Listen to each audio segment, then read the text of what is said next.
Hey guys, it's Hussein.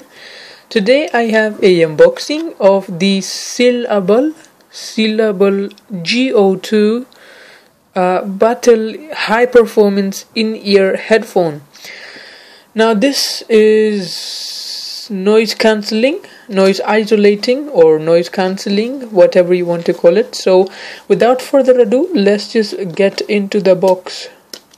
Okay, so we have this seal right here, so I'll just take that off.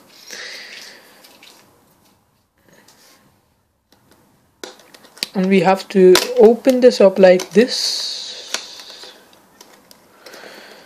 and just get the box out of the lid.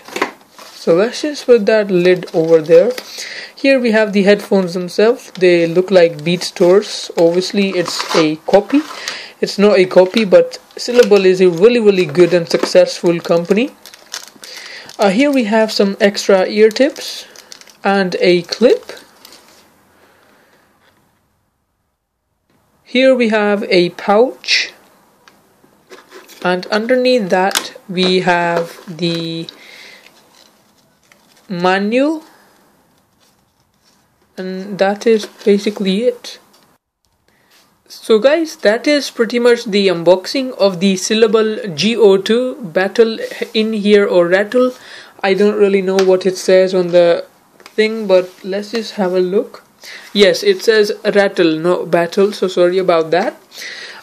So these are really nice looking, and from the reviews I've seen on this on Amazon, they are pretty good. So that is why I went ahead and purchased it. So thanks for watching this video. I really appreciate it if you guys can give me a thumbs up and subscribe, because I've just started this channel. So thanks for watching, and I'll see you guys in the next one. Thanks.